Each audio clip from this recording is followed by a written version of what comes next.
నమస్కారం కేసిటీ వార్తలకు స్వాగతం. ముందుగా ముఖ్యాంశాలు.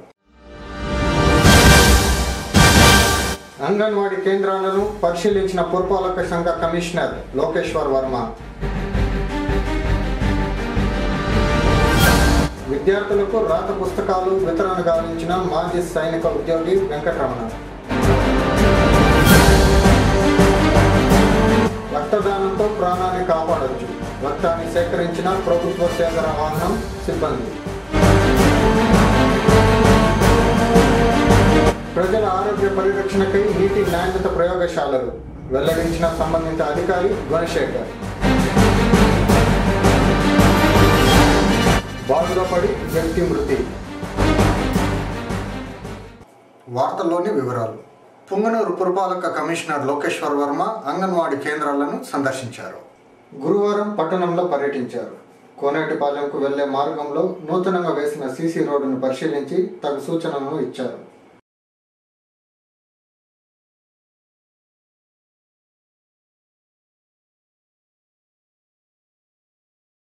ఎన్ఎస్పేటలోని 2 అంగన్వాడీ కేంద్రాలను పరిశీలించారు.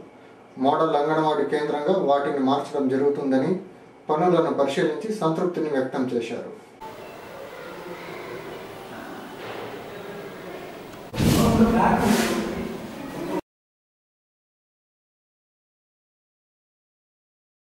ఉర్దూ పాఠశాలలోని పిల్లలతో మాట్లాడి వారి సమస్యలను తెలుసుకున్నారు.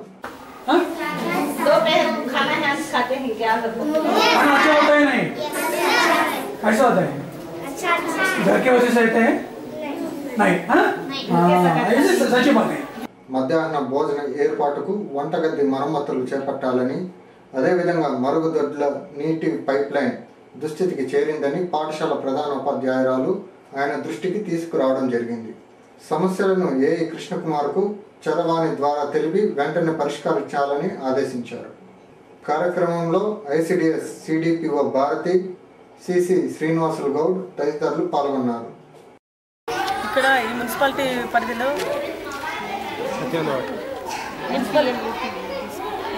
మున్సిపల్ యూపీ ఉర్దూ స్కూల్ నందు మున్సిపల్ పురపాలక సంఘం తరఫున మాకు 3 రూమ్లు కేటాయించడం జరిగింది.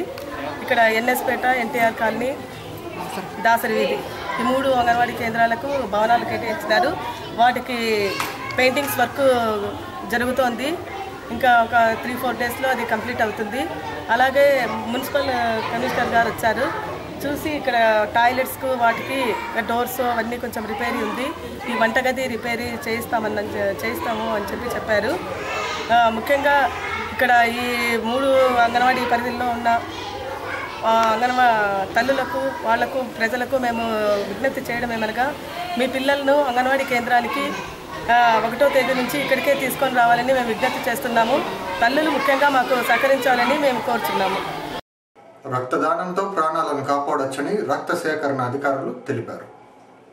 కేంద్ర రాష్ట్ర ప్రభుత్వాలు రక్త సేకరణ మరియు రవాణా వాహనం ప్రారంభించింది.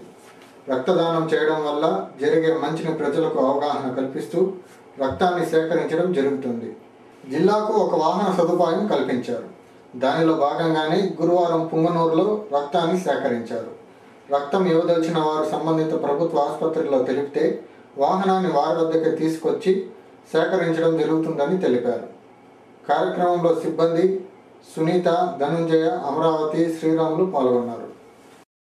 సార్, మనకు ఈ bus last month 14th launch చేశారు సార్. ఎలా అంటే మనకి ఏరియా హాస్పిటల్లో యాక్చువల్గా బ్లడ్ బ్యాంక్ మన స్టేట్ వైడ్లో నెంబర్ 2 ప్లేస్లో ఉంది. 14 జిల్లాకు ఒక వెహికల్ ఇచ్చారనమాట. అది చిత్తూరు జిల్లాది మన ఏరియా హాస్పిటల్కి ప్రొవైడ్ చేశారు. అక్కడక్కడ క్యాంపులు పెట్టడము అవి ఇవి దీనికి ఉపయోగించుకోవచ్చు. ప్లస్ ఏమంటే ఆడాడ క్యాంపులు కండక్ట్ చేసి దానికి వినియోగించుకోవాలని కోరుతున్నాం సార్. టోల్ ఫ్రీ నెంబర్ వచ్చి ఏం లేదు సార్, అది ప్రస్తుతానికి ఏరియా హాస్పిటల్లో ఉంటుంది. మేము కాల్ చేస్తే మా మెడికల్ ఆఫీసర్ నెంబర్ ఇస్తాము. ఇప్పటి వరకు మదనపల్లి సరౌండింగ్ బి కొత్తకోట చుట్టుపక్కల కురవలకోట అట్లా తిరిగాం సార్. ఇప్పటి వరకు అయితే బాగా మంచి రెస్పాన్స్ వస్తుంది. అది ఎలా అంటే ఇంకా ఎవరికి తెలియదు. అందువల్ల దీన్ని వినియోగించుకోవాలని ఈరోజు పుంగనూరులో మేము కండక్ట్ చేసాము, ఇలా వచ్చాము. అది సార్. ఇప్పటికి ఒక 10 నెంబర్స్ ఇచ్చారు ఇక్కడ. 110 110 వచ్చినాయి. ప్రజల ఆరోగ్య పరిరక్షణకై ప్రభుత్వం నీటి నాణ్యత ప్రయోగశాలను ఏర్పాట్లు చేసినట్లు జిల్లా పర్యవేక్షణ అధికారి గుణశేఖర్ తెలిపారు. ఈ సందర్భంగా ఆయన మాట్లాడుతూ గ్రామాల్లోని ప్రజలు స్వచ్ఛమైన నీటిని తాగాలని, వారి ఆరోగ్య పరిరక్షణ కొరకు జిల్లాలో 9 ప్రయోగశాలలను ఏర్పాటు చేయడం జరిగిందని తెలిపారు.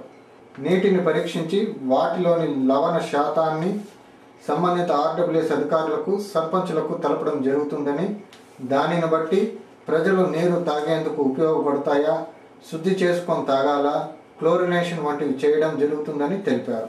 కార్యక్రమంలో ప్రయోగశాల సిబ్బంది ఈశ్వర్ రెడ్డి, రాజా, శ్రీనివాసులు పాల్గొన్నారు. నీటి నాణ్యత పరీక్ష ప్రయోగశాల ఏర్పాటు చేయడం యొక్క ముఖ్య ఉద్దేశం ప్రజలకి స్వచ్ఛమైన నీరు అందజేయాలి అనే ఉద్దేశంతో ప్రభుత్వం ఈ నీటి నాణ్యత పరీక్ష ప్రయోగశాల ఏర్పాటు చేసింది. సో ఇది ఇంజనీరింగ్ డిపార్ట్మెంట్లోనే ఏర్పాటు చేయడానికి కారణాలు ఏంటంటే రూరల్ వాటర్ సప్లై అంటే గ్రామీణ నీటి సరఫరాలో గ్రామీణులకు నీటిని అందజేసే విధానంలో స్వచ్ఛమైన నీరు అందజేసేయాలనే ప్రధాన ఉద్దేశంతోనే ఇంజనీరింగ్ డిపార్ట్మెంట్కి అటాచ్ చేయడం జరిగింది. సో ప్రతిరోజు నీటిని సప్లై చేసే విధానంలో నీటి యొక్క సోర్స్ యొక్క స్వచ్ఛతను ప్రయోగశాలలో పరీక్షించి ఆ యొక్క నీటిని గ్రామీణ ప్రజలకు అందజేయడం జరుగుతుంది. సో దానికి అవసరమైన టెక్నికల్ ఆఫీసర్స్ అంటే ఏఈస్ ద్వారా కానీ డిఈస్ ద్వారా కానీ వాళ్ళ యొక్క సలహాలు సూచనల మేర ఈ నీటిని పరీక్షించి వాటికి తెలియజేయడం జరుగుతుంది. నీటిని పరీక్షించడానికి ప్రభుత్వం ప్రత్యేకమైన అర్హతలు కలిగిన ఒక కెమిస్ట్రీ, మైక్రోబయాలజీని ఏర్పాటు చేయడం జరిగింది. ఈ కెమిస్ట్రీ, మైక్రోబయాలజీ యొక్క ప్రధాన ఉద్దేశం ఏంటంటే ఈ నీటిలో ఉన్న మూలికల రసాయనాల శాతాన్ని అంచనా వేయడం జరుగుతుంది. ఈ నీటిలో రసాయనాల శాతం మన శరీరానికి, మానవ శరీరానికి ఎంత అవసరమో అంత మోతాదు మాత్రమే ఉండాలి అనేది ఒక భారతీయ ప్రమాణికాల కోడ్ ఉంది. సో ఆ భారతీయ ప్రమాణికాల ప్రకారం BES స్టాండర్డ్స్ అంటారు. ఈ భారతీయ ప్రమాణికాల ప్రకారం అనుమతించదగిన మోతాదు నుంచి అనుమతించదగని మోతాదు వరకు చూస్తారు. ఈ అనుమతించదగిన మోతాదు కన్నా ఎక్కువ ఉన్నట్లయితే శరీరంలో ఆరోగ్యపరమైన దుష్పరిణామాలు చూపించే అవకాశం ఉంది. సో ఉదాహరణకి TDS ఎక్కువ ఉందనుకుంటే ఆ TDS ఎక్కువ ఉన్నప్పుడు ఆ నీటిని తాగడానికి అనాసక్తి చూపిస్తారు ప్రజలు. అందులో కూడా ఎక్కువగా వాడినట్లయితే జీర్ణకోశ వ్యవస్థపై ప్రభావం చూపిస్తుంది. అట్లే ఫ్లోరైడ్ ఎక్కువ ఉందనుకో, ఈ ఫ్లోరైడ్ ఎక్కువ ఉన్న ప్రాంతాల్లో ఫ్లోరైడ్ ప్రభావం ఫ్లోరోసిస్ అంటారు. అంటే దంతాలపైన రంగు ఏర్పడటం, వాటి నుంచి మనకి కీళ్ళు, ఎముకలు వంక తిరిగిపోవడం ఇప్పుడు జరుగుతాయి. అవసరం అవుతుంది. ప్రజలకు అందుబాటులో ఉండాలని చెప్పి ఈ జిల్లాలో ప్రతి ఒక్క చోట ల్యాబొరేటరీ ఏర్పాటు చేయడం జరుగుతుంది. సో వాటికి అవసరమైన విధి విధానాలు కూడా మన ఏఈ గారి ద్వారా సంప్రదించి సో ఏఈ గారు సూచనలు చేస్తారు. ల్యాబొరేటరీని పరీక్షించడానికి అవసరమైన సూచనలు, సలహాలు ఇవ్వడం జరుగుతుంది. సో కాబట్టి ప్రజలు కూడా అప్పటికప్పుడు అప్రమత్తం. సో ఈ వర్షాకాలంలో క్లోరినేషన్ చేసుకోవటము, సో అక్కడున్న సరఫరా వ్యవస్థని ప్రతిసారి చెక్ చేసుకోవటము, సో ప్రతిరోజు ఆ క్లోరినేషన్ చేసేటప్పుడు ఎంత శాతం బ్లీచింగ్ పౌడర్ వాడాలనే మోతాదును కూడా అంచనా వేసుకొని వాటి సూచనల ప్రకారం బ్లీచింగ్ పౌడర్ చేసుకోవాలి. సో దానికి సంబంధించి ఏఈకి అందరికీ, ఎగ్జిక్యూటివ్ ఇంజనీర్స్కి అందరికీ కూడా ఒక క్లోరోస్కోప్ కూడా ఇవ్వడం జరిగింది. పుంగనూరు పట్టణం తూర్పు మొగసాల్లో వెలిసిండు శ్రీ చాముండేశ్వరి దేవి జయంతి వేడుకలు 5వ రోజు వైభవంగా జరిగాయి. గురువారం అమ్మవారికి పసుపు, కుంకుమ, విభూది, గంధం మరియు పంచామృత అభిషేకాలు, ప్రత్యేక అలంకరణ, అర్చకులు గావించారు. భక్తులు శక్తి స్వరూపిణి దర్శించుకున్నారు.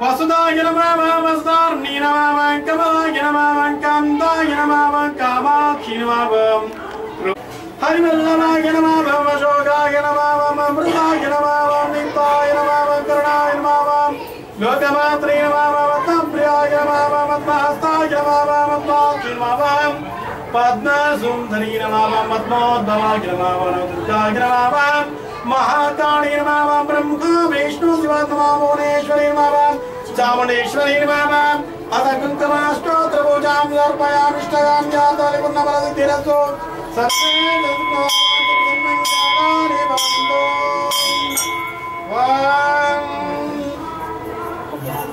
तद्वैष्णव्य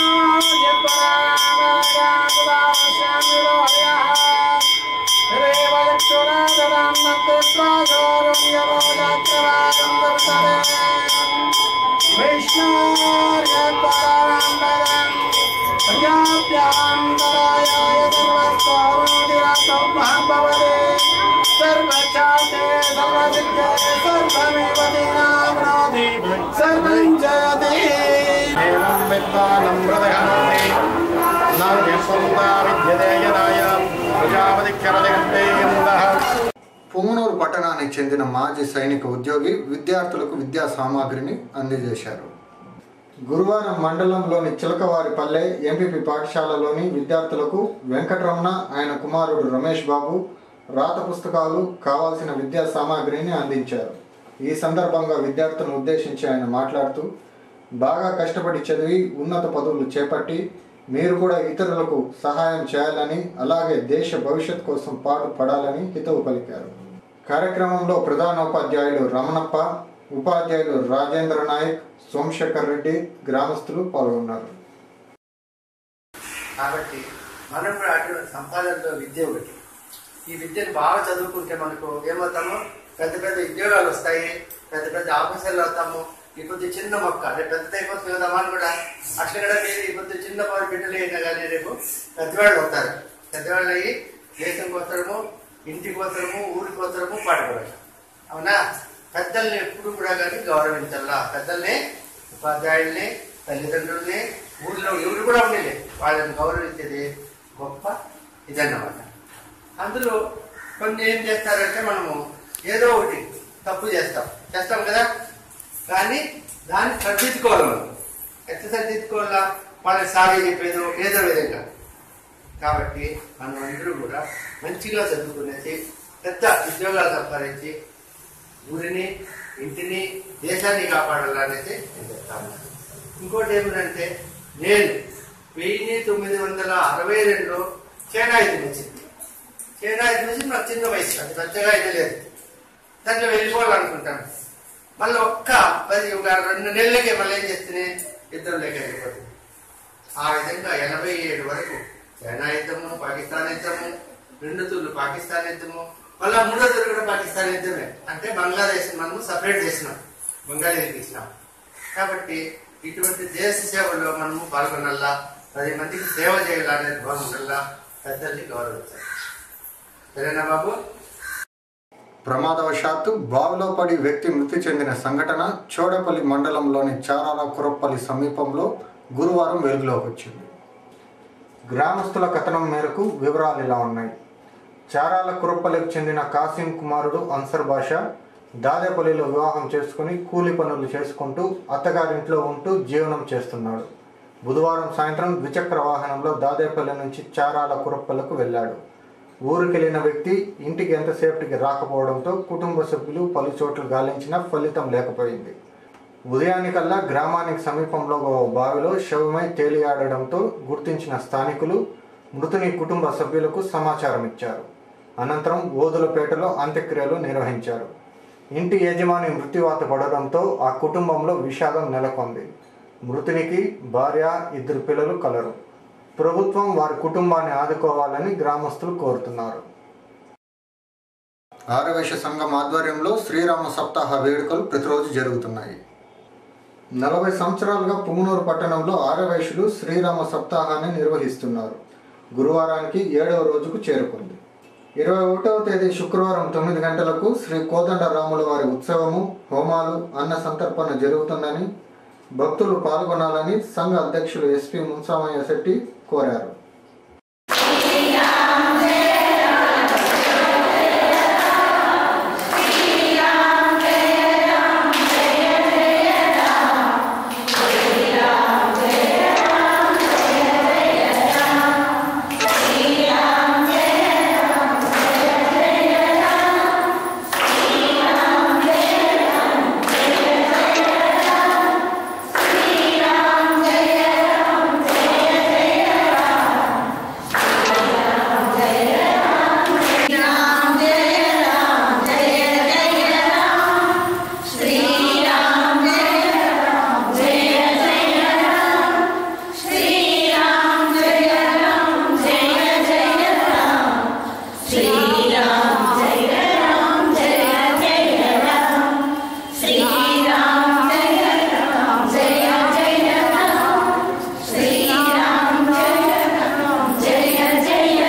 వార్తలు ముగించే ముందు ముఖ్యాంశాలు మరోసారి.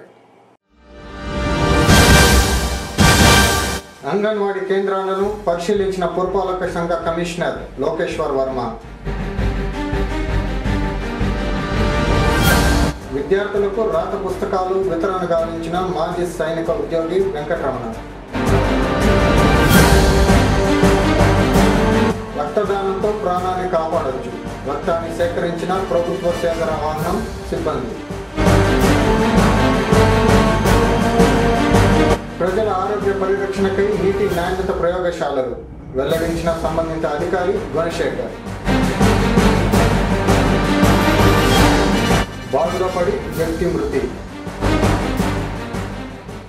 తిరిగి కేసీటీ వార్తలతో మళ్ళీ కలుసుకుందాం. అంతవరకు సెలవు. నమస్కారం.